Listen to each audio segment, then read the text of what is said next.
छत्रपती संभाजी महाराजांना मुकरब खानाने संगमेश्वरात कैद केले। संभाजी महाराजांच्या सांगण्यावरून संताजी आणि बहिर्जी घोरपडे रायगड किल्ला वाचवण्यासाठी 5 ते 10 घोडस्वार घेऊन स्वराज्याच्या राजधानीकडे दौडू लागले। पण संताजी यांचा जीव मात्र संगमेश्वरात असणाऱ्या आपल्या राजावर अडकला होता। महाराजांना सोडवलं पाहिजे, पण कसं? कुठं नेलं असेल हरामजाद्यांनी महाराजांना? ज्या संगमेश्वरात कैद केलं होतं त्या संगमेश्वराच्या भागात ऊन तापीचे दिवस असल्याने माणसं शिवाराकडे मशागतीला चालली होती।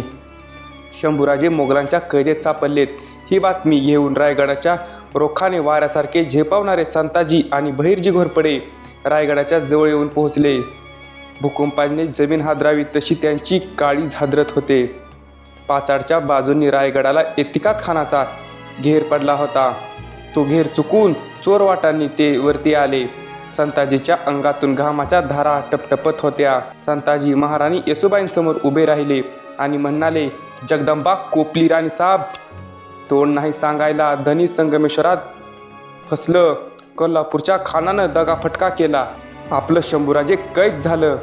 आपले दोन्ही हात घट्ट आवळून येसुबाईंच्या पायाजवळ संताजी गदगदू लागले। संताजींचे ते तलवारीच्या टोकासारखे तीक्ष्ण शब्द आधी कानात मग काळजात घुसले। आई जगदंबे, काय केलंस हे? येसुबाईने टाहू फोडला। देवमहालात येऊन जगदंबेच्या समोर उभं राहून त्या एकट्याच काळीच पेलावटून टाकणाऱ्या आक्रोश करू लागल्या। त्यांना थोपटण्यासाठी जवळ जिजाऊ नव्हत्या, आबासाहेब नव्हते, धाराव नव्हत्या, रानवक्का नव्हती। समोर होती फक्त आणि फक्त आई जगदंबा।